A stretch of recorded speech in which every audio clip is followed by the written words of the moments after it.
So I was mad at Greece for a while. I was a salty little boy crying salty tears on July 4th, 2004. Little Adrian was crying like Cristiano Ronaldo. Angelos Charisteas with his picture-perfect header and Antonis Nicopolidis with his picture-perfect George Clooney looks. Man, I was punching the air at the thought of them after that. I'm older now. I see that achievement for what it was, which is something that brings, a lot of color and character to the sport, right? A change from the regular winners and a football miracle that will never be forgotten in Greece. It also helped that Benfica signed Kostas Katsouranos, a player I adored, a guy who was close to joining some big teams, but stayed with Benfica. So after that, Greek football was A-okay in my book. But as far as their performances go as a national team, and when it comes to developing young talent that played at the pinnacle of football, the elite teams in Europe, Greece was not A-okay. And they went through quite the dark period, both for the national team and having top players at top clubs. Mind you, Manolas will live forever after that goal against Barca. Manolas, the Greek god in Rome, as Peter Drury put it. But now you're seeing the Greek national team taking strides towards hopefully qualifying for their first major tournament since 2014, and young Greek talent being snapped up by big clubs and making waves at the youth level. So what's behind this sudden surge in quality? Oh, it's over! It is over! Greece are the champions of Europe! Just to show how they've suffered at the international level, the Greek national team was on a high after winning Euro 2004. How could they not be? Which was the first European championship they had managed to qualify for in 24 years. They'd missed the past 5 editions of that tournament. As for the World Cup, they failed to qualify for the 2006 edition, so the European champions weren't even at the tournament, but they did make it into the 2010 and 2014 editions, just their second and third appearances at that tournament. With the 2014 edition seeing them advance to the round of 16 in dramatic fashion, a 93rd minute penalty from the Celtic legend, Georgios Samaras, propelled them into the round of 16 at the expense of their opponents, the Ivory Coast. From there, they fell in a shootout to Costa Rica, which was a knockout punch that was difficult to recover from as they missed the next 2 editions of the World Cup. Now, after winning Euro 2004, they qualified for the next 2 editions. 2008 was a nightmare for them as they lost every match and were grouped, while they made the quarters of the 2012 Euros before losing to Germany 4-2, never to be seen again at a European Championship, failing to qualify for the next 3 or previous 3 editions, depending on how you want to look at it. Reasons why they declined: well, you had most of the golden generation aging out and retiring, the likes of, Karagounis, Katsouranis, Charisteas, Saiteridis, etc. They also had some failed appointments, such as Claudio Ranieri, who succeeded Fernando Santos. Santos, not my favorite dude, but he qualified them for 2 tournaments, so hey, that's something. Ranieri, on the other hand, I love the guy, but he lasted just 4 matches, receiving his walking orders after a 1-0 loss to the Faroe Islands in Euro 2016 qualifying. That Faroe Islands team would turn out to be the death knell for another Greek manager, Sergio Markarian, who's Uruguayan, who succeeded Ranieri and was sacked after a 2-1 loss to the Faroe Islands in the reverse fixture. From there, many managers would come and go, each one doing as their predecessor did, fail to qualify for a major tournament. Meanwhile, their talent pool was running fairly dry, but things began to improve from about 2022 onward, following another failed World Cup qualification. Gus Poyet took over in 22, and playing in League C of the Nations League, Greece topped their group and were promoted to League B. Poyet almost broke their failure to qualify streak, as well as their good performances in the Nations League got them into Euro 2024 qualifying playoffs, eventually losing to Georgia on penalties in the final, just a penalty shootout away from making their first major tournament in a while. But then, under new manager Ivan Jovanovic, Greece continued to do well in the Nations League. That's always a good thing, as it's a safety net for major tournament qualification, right? They finished second in their League B group, only behind England.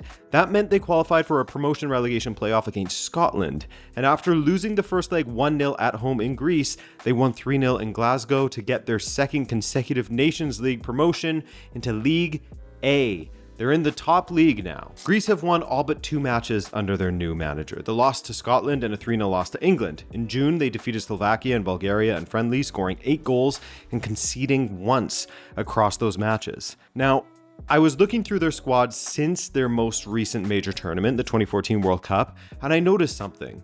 Their average age getting lower and lower. In 2014 at the World Cup, they had an average age of 29 years old. That golden generation began retiring, so they got a bit younger. Still, selections would fluctuate anywhere from 28.9 years of age to 25.8 years of age. Clearly, they were pulling from a wide pool to desperately make things happen. But once Gus Poyet came along, the average age began going down. Not just in friendlies, which was the former pattern, but in big matches. There would be spikes in the average age, but the general trend was that the national team was getting younger and better. That continued under Jovanovic, as the average age of the team that defeated Scotland 3-0 in Glasgow was a stunning 23 years old. Scotland's, by the way, 30.6 years old, so they were prehistoric by comparison. So, you see what I'm getting at here, right? So the Greek youth sides haven't found much success when it comes to qualifying for major tournaments, namely the European Championships, in which the U21s haven't qualified for a single tournament in over 20 years, 2002 being the most recent addition for them. The U19s, better. They made the semifinals of the 2015 U19 European Championships and at least qualified in 2023. This doesn't always guarantee that your senior side will struggle or thrive depending on the youth sides, but it is typically a decent indicator of what's going on. Now, from what I read, PAOK had been one of the most consistent academies as far as producing talent that would feed into the various levels of the national team. And even when you look at their U19 side, for example, you will indeed find plenty of players from PAOK in the squad. I also found out that back in 2016, PAOK owner Ivan Savides increased the youth academy budget to about 2 million euros per season in order to aid in the development of players who will actually be able to help out the first team rather than just bringing in tons of foreign talent. That's not to say that PAOK don't bring in foreign talent, however, as in their current squad, as an example, it's only 40% Greek. That's not as high as Olympiacos though, whose squad is only 30% Greek this season. In the Greek Super League 1, the top division, there is no limit to EU players that you can have registered, only on non-EU players, of which you can still have 7. At least in the Super League 2, the second division, they have better rules to give Greek players opportunities. Teams have to field a minimum of 6 Greek players in a match, and a maximum of 5 non-EU players can be on the pitch at the same time. But anyway, despite the top division lagging behind a bit when it comes to giving more opportunities to Greek players at the top clubs, it is true that the average age of Greek Super League 1 clubs has dropped by over a year this season. Now, part of this is down to the top clubs focusing on developing talent now more than ever, including Olympiacos, whose owner, Mr. Marinakis, the infamous, has invested about 60 million euros into the developing and the infrastructure and quality of their youth academy and training base. According to Transfer Room, a platform used by over 800 clubs worldwide to inform their decisions in the transfer market, so their website says, there has been a huge change in coaching across the country. As they state in their article, in Greece, the number of UEFA licensed grassroots coaches has more than doubled, jumping from 685 in 2019 to over 1,500 by 2021. I mean, that's massive. What we're seeing is clubs realizing that the model of simply bringing in aging foreign talent is not the way that they are going to improve their clubs and, like it or not, bring in revenue. Bringing in aging stars will help you win trophies, but there is little to no resale value in taking that approach. So a lot of these player investments are very, very costly. And for clubs in Greece who have had financial issues basically across the board, they need to develop talent to both help them domestically as well as to move on at a major profit, considering they paid nothing for them beyond wages, right? At Olympiacos, you see both sides of the coin. 2024 was a massive year for the club, as on the one hand, you had the senior side become the first ever Greek team to win a European title as they defeated Fiorentina in the Conference League final. A huge achievement, but in that final, only 4 Greek players saw the pitch. Now, crash cut into the UEFA Youth League for that same season, and you have Olympiacos making it all the way to the final, where they defeat AC Milan 3-0 to be crowned Youth League champions. Unbelievable stuff from them. A huge achievement as they beat Inter, Bayern, and RC Lens on the way to the final, right? But this was the product of Marinakis' 15 years of involvement with Olympiacos and that 60 million euros that he has spent and invested on the academy and their infrastructure. From that squad, Kostoulis was sold to Brighton for 40 million euros this past summer, no doubt to be followed by Mouzakidis, who just turned 18 but has been playing in the Greek national team's senior side since he was 17. He'll be out the door soon. Olympiacos has some great examples of success at the moment, but you can't forget about PAOK as well, as two of the top graduates from PAOK and Olympiacos have been united at Brighton. Of course, we're talking about 19-year-old striker Christos Zimas, who scored 2 goals and assisted once in a League Cup match against Championship side Oxford United just recently. Those two are top prospects for Greece alongside Mouzakidis, who no doubt will be wanted by top clubs across Europe as well.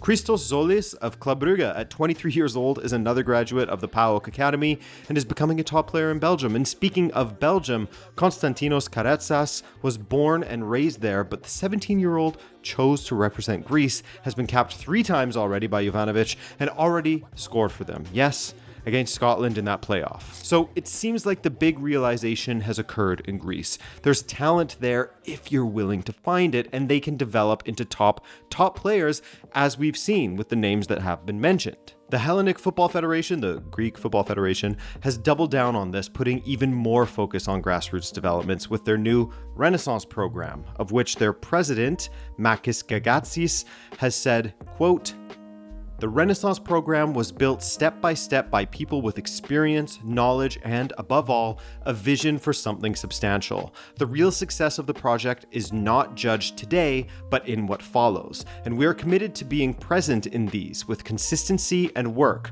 Our management has defined a clear course from day one, the upgrading of the national teams, the acquisition of a modern and functional training center, and the substantial strengthening of developmental football from young ages. It is time for Greek football to acquire the identity, the momentum, and the future it deserves."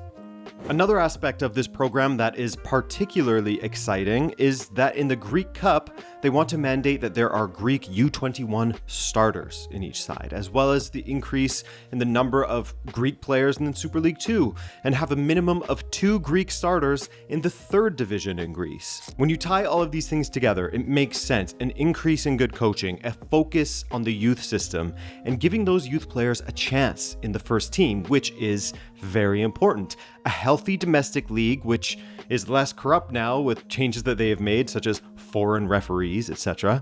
But a healthy domestic league with a focus on developing domestic talent through good coaching leads to a healthy national team. And Greece will be a strong side at the international level in the future. So guys, a little international theme for this international break. I want to thank you for joining me for this one, as it was fun to dive into this and see why there is suddenly a ton of top Greek talent that I keep on seeing. My name's Adrian, and I'll see you in the next video. Later.